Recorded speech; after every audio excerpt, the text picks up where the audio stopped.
Saat süresi. Saat süresi Mekke dinen sürelerden bolup 88 ayetden ibaretdir. Sürenin adı ilkinci ayet ve elifbi harflerinden bolan saat harfi bilen başlanýan üçin vaat bilen adlandyrılıpdyr. Bu sürede Davud, Süleyman ve Eyyub peygamberlerin kıssalary, müminlere öğüt ündewler, müminler bilen kafirlerin ahiretdäki ýagdaýlary, cennet ve dogdak, iblisin cennetten kovulmagy ýaly wakalar beýan edilýär. Rahman ve Rahim bolan Allah'ın adı bilen saat öğüt nesihat berýän Kur'ana kasam bolsun. İman getirmän kafir bolanlar aýdan zatlarynyň tersine tekebbirlik edip Allah we peýgambere garşy gidip aýralyga düşýärler. Biz olardan ençe nesilleri helak edipdik. Şonda olar dady peryat edipdiler. Emma halas bolmak üçin wagt geçip gidipdi. Olar Allah şärik goşanlar öz aralaryndan duýduruş berýän peýgamberin gelmegine geň aldylar. We ol kafirler bu bir yalançy jadygoýdyr. Ol hudaýlary ýekete hudaýa urupmy, bu juda geň aldyrjy zat diýdiler. Olaryň Allah şärik goşanlaryň ýol başçylaryndan bir bölegi okturylyp, gidin hudaýlaryňda eýe çykmak üçin sabr edip berip durun, çünki sizden şeýle etmek garaşylýar. Biz başga dinne hem beýle zady eşitmedik. Bu yatan toslamadan başga zat däldir. Bu Kur'an biziň aramyzdan oňa Muhammede indirilmelimi eýsem diýdiler. Belki olar meniň bu ýatlamam Kur'an'ym barada şüphe edýändirler. Ýok, olar henin meniň adamym datmadylar. Ya da güýçli we keremli Perwerdigaryň rahmet hadinalary olaryň ýanynda maka, ya da asmanlaryň, ýeriň we ikisiniň arasyndakylaryň hökümdarlygy olaryň ellerinde maka. Şeýle bolsa, hani esbaplar bilen asmana çykyp älemi dolandyrsunlar da, ey Muhammed, olar Allah şärik goşanlar, dürli toparlardan emelegenen goşun bolup, şol ýerde ýeňilse sede bar bolarlar. Olardan öň Nuh kowmy, Ad kowmy we gadyklaryň berk we belent imaratlaryň eýesi Firavun'un kowmy hem peýgamberlerini yalan hatapladylar. Semud, Lut kowmy we Eyka halk hem peýgamberlerini yalan hatapladylar. Ine bular hem peýgamberlere garşy çykan toparlardyr. Olaryň barysy özlerini iberen peýgamberleri yalan hatapladylar. Şol sebäpden hem olar meniň adama duçar boldular. Bulardyň ýa gaýtmaýan gorkunç bir sesin gelmegine garaşýarlar. Allah şärik goşanlar ýaňa alyp, ey Perwerdigarymyz, biziň paýmada hasap güni gelmeden öň berdiýdiler. Ey Muhammed, olaryň aýdýan zatlaryna sabr et. Bu barada guzur gaýratly bennämiz Davudy ýadyňa sal. Taqiq ol elmidama Perwerdigaryna ýüzlenerdi. Taqiq biz erti raşam onuň bilen bilelikde zikir edýän daglary we topar guşlary Davudyň buýrugyna boyun egdirdik. Olaryň hemmesi oňa Allahyny ýad edýärdiler, ýüzlenýärdiler.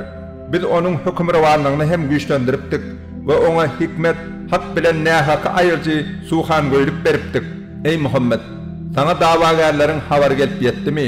Şonda olar Wadatananyň diwaryndan dyrmaşyp mehraba giripdiler.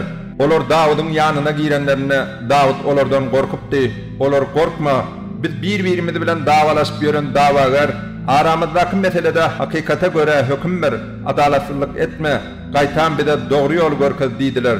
Olaryň biri, bu meniň doganym, onuň 99 sany goýuny bar. Meniň bolsa ýekece goýunum bar.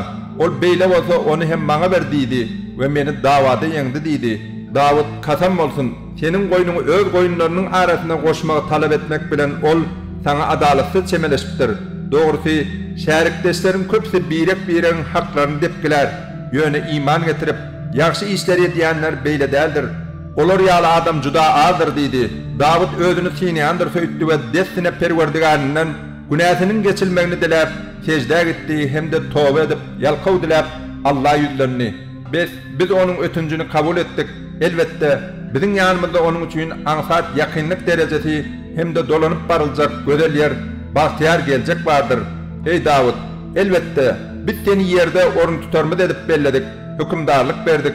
Biz insanlaryň arasynda adalatlylyk bilen hökümet haý-höwesine uyma, ol seni Allahyň ýolundan adaşdyrar. Taqiq Allahyň ýolundan adaşanlara olar hasap gününi ýatdan çykarandyklary sebäpli ýowuz azap bardyr. Biz asmanlary, ýeri we ikisiniň arasyndakyları maksatsyz boş ýere yaratmadyk. Bu inkar edip kafir bolanlaryň gümanlarydyr.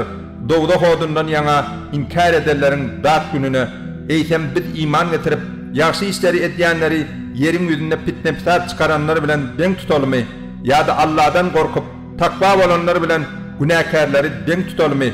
Ey Muhammed, sana bu mübarek kitaby, onuň aýatlary hakda pikirlensinler, hem de akıllı adamlar pent nesihat alsınlar deyip inlerdik. Biz Davud'a Süleyman'ı verdik. Süleyman ne hilli yaxşı bendedi. Ol hemişe Perverdigarına yüzlenerdi. Bir gün akşamara onu ovadan yıldım atlar görködüldü. Şonda Süleyman takik men dünyanın hayırlı dağıtlarını atı Perverdigarımı yatlamağa sebep bolyandığı için haladım deydi. Ahir gün yaştı ve ol atlar perde bilen giydilerini gözden yetip gitti. Şol vakt olary atları yine mağa qaytarıp getirin deydi ve olorun ayaklarını hem de boyunlarını sipalamağa başladı. Kasam bolsun, biz Süleyman'ı hastalık bilen sine ettik. Onu hastalıktan yana tahtının üstüne bir ceset yali ıskınsız yağdayda taşladık. Son ol Süleyman tövbe edip Allah'a yöneldi. Süleyman, ey Perverdigarım, benim günahlarımı öt. Mağa menden son hiç kimin yetip bilmeyecek hükümdarlığını nesip et. Takik sen yaxşılıkları öğren bol edip beriyarsın deydi. Şondan son biz ona emir edenine İslam yerine ansat gidip bilen şemali ona boyun eğdirdik. İmarattır bina dikel diyen, suň düýbüne çümmege başaryan her bir şeytani jynlary onun emrine boyun eğdirdik. Demir zanjyrlara daňylyp goýulan beýleki jandarlary hem onun emrine boyun eğdirdik. Ona ey Süleyman, ine bu biziň saňa beren zatlarymyz. İsle ber ýa-da berme öz işiň saňa hasap ýokdur diýdik. Takip onun üçin biziň ýanymyzda iň golay ýakynlyk derejesi hem de dolanyp barıljak gözel ýer bagtyar geljek bardyr. Ey Muhammed, ben nämet Eýuby ýadyňa sal. Ol Perverdigaryna takip şeytan meni ýad etdi we maňa ediyet etdi diýip ýüzlenipdi. Şonda ona aýagyny ýere vur, ine bu ýuwunmak hem de içmek üçin sowuk suw diýip aýtdyk. Biz ona maşgalasyny hem de olar bilen bilelikde yine şonça nesli öz tarapymyzdan rahmet hökmüne we akyl eýelerini pent nesihat bolmak üçin baş etdik. Eýuba, eline bir deste çiýbi galla olar bilen ur. Şeýdip içen kasamyňdan dälme diýdik. Takik biz onu Eýuby sabırly benne hökmünde gördük. Ol nähilli gowy bendedi. Ol hemişe Perverdigaryna ýüzlenýärdi. Ey Muhammed, gujur gayratly we akyl paýhatly bendelerimiz bolan Ibrahimi, Ishagy we Yakuby ýadyňa sal. Biz olary ýöritelep, ahiret ýaryny ýatlap ýören ihlasly bendelerimiz etdik. Takik olar biziň ýanymyzda artykmaz ýaxşy bendelerdendir. İsmaili, Ilyasy we Zülkifili hem ýatla, hemmeti hayırly, ýaxşy kişilerdendir. Ine bu pent nesihatdir, ýatlamadyr. Takik Allah'dan gorkup takwa bolanlar üçin dolanyp barıljak gözel ýer, bagtyar geljek bardyr. Olar üçin ähli gapylar açyk, adyn jennetleri bardyr. Olar ol ýerde tahtlaryň üstünde ýaplanyp oturan ýerlerinden özlerine bol mukdarda dürli irimişleri we şerbetleri islerler. Olaryň ýanlaryna jübitlerinden başgalaryna seretmeýän özleri bilen deň dost dilberler bardyr. Ine hasap günü üçin size wada berilen zatlar şolardyr. Takip bu biziň cennetilere berjek ırskymyz bolup oňa gutarma ýokdur. Bu bak cennetilere miýesser eder. Emma adamlara dolanyp barıljak erbet ýer betbarçylykly geljek bardyr. Olar dogdaga girerler. Olaryň barjak ýeri nähilli erbetdir. Ine bu gaýnap duran suw we iriň şondan daýsynlar. Şoňa meňdeş başga da goşa-goşadan azap bardyr.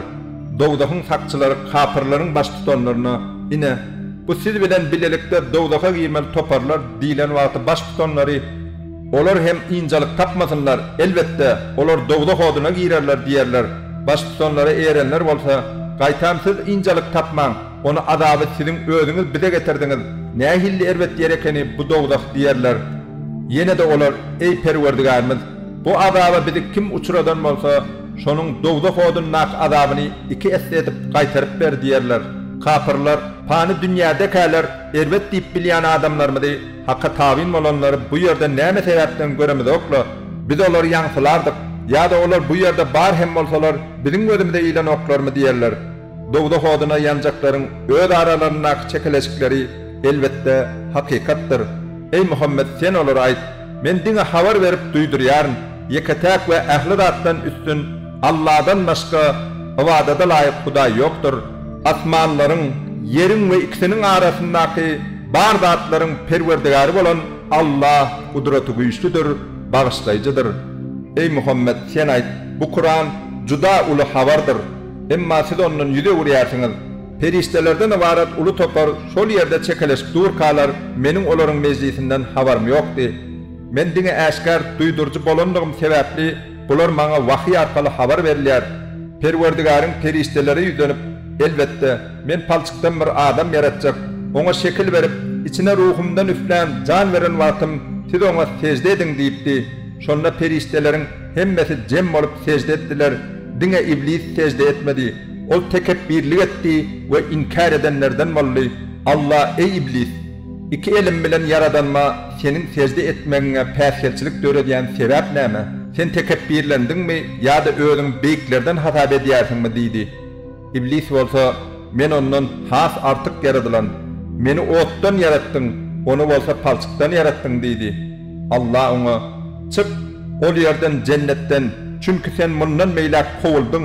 Elbetde kıyamet gününe çelli sana meniň näletim bolar diýdi.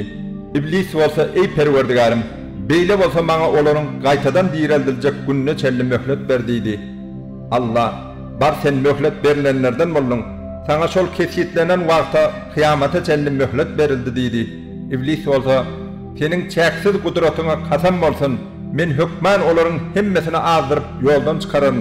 Olardan diňe senin sana gulluk etmekde ihlasly bendeleriň dogry ýoldan adaşmadylar diýdi. Allah, ine bu hakikatdir we men hakikaty aýdýaryn. Elbetde men dogdaky senin bilen hemde sana eýerenleriň hemmesi bilen dolduram diýdi. Ey Muhammed, sen aýt. Men muny hak ýoly düşündirendigim üçin sizden hak soramaýaryn. Men öz keypime göre toslama peýgamberligi teklip edýänlerden däldirin. Bu Kur'an diňe älemler üçin berilen nesihatdan ibaretdir. Elbetde siz onuň berýän habarynyň dogry bolup çykjakdygyna gysga wagtyň içinde göz ýetirersiňiz.